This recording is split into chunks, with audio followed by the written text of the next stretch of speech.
What if the Messiah you've been waiting for isn't the one you expected? My name is Joshua, your humble shepherd and storyteller. This is my loyal friend Caleb, who helps guard the sheep. And welcome to our series, The Tale of Two Messiahs, right here at Covenant Campfire. In this video series, we will explore the many different messianic prophecies from the Old Testament. And it's important to keep something in perspective.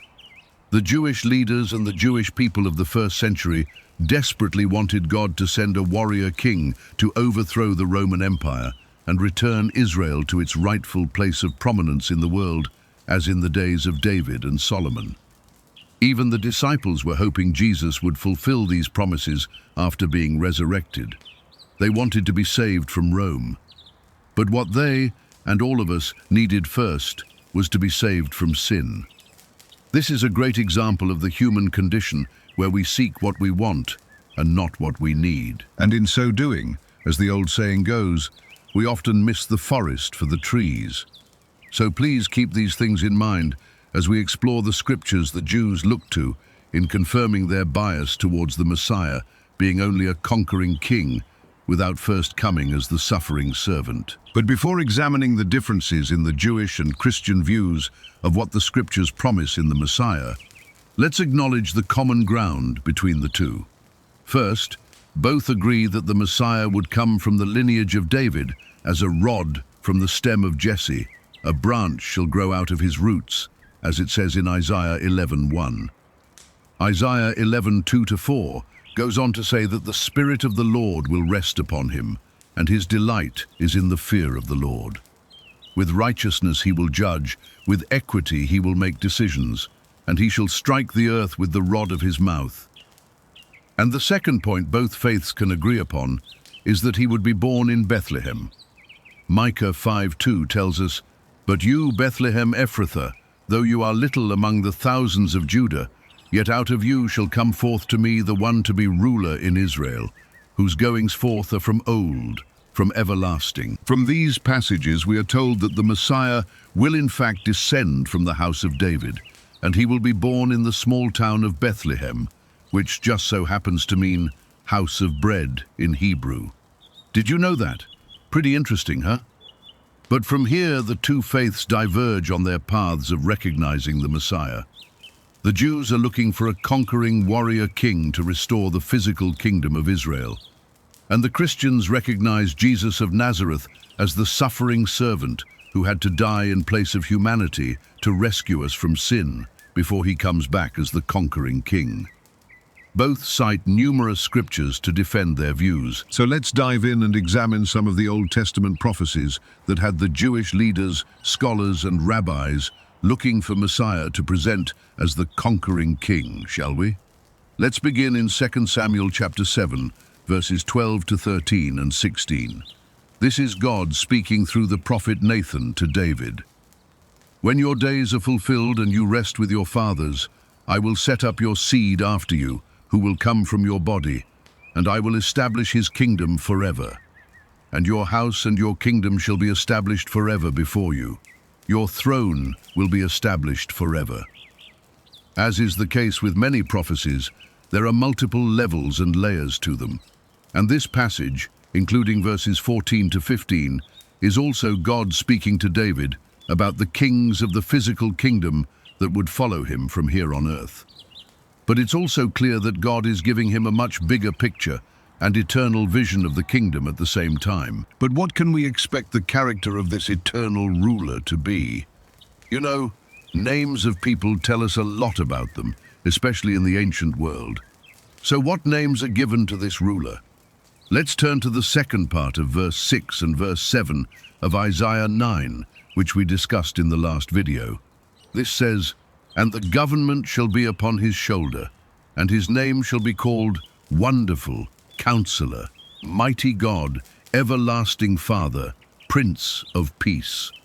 Of the increase of his government and peace there will be no end.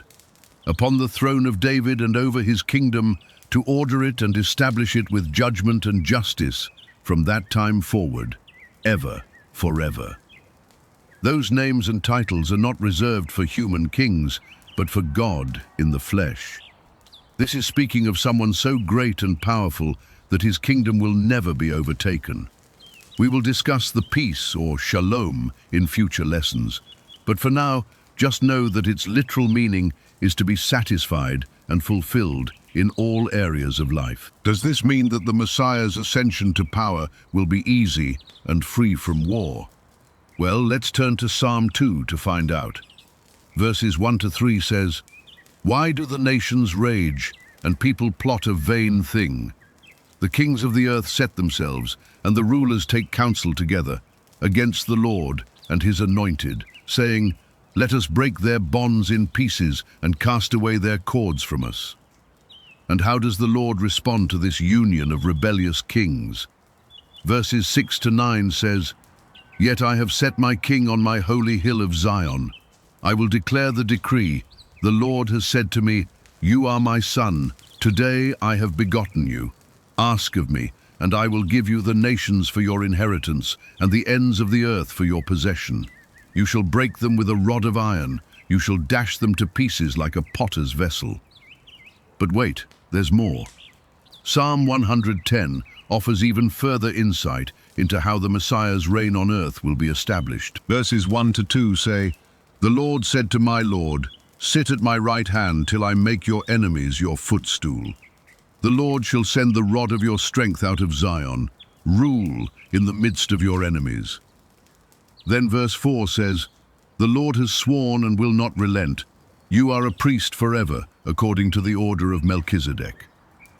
So not only can we see that it will not end well for the kings who rule the nations at this time, they will unite and rebel against God's chosen one.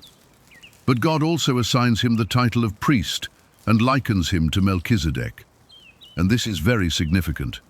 We will cover Melchizedek in future videos, but for now just know that Hebrews 7:2-3 says that Melchizedek was the king of righteousness, and also king of Salem, meaning king of peace, without father, without mother, without genealogy, having neither beginning of days nor end of life, but made like the Son of God, remains a priest continually. And this is where we get the description of the Messiah as the priest king.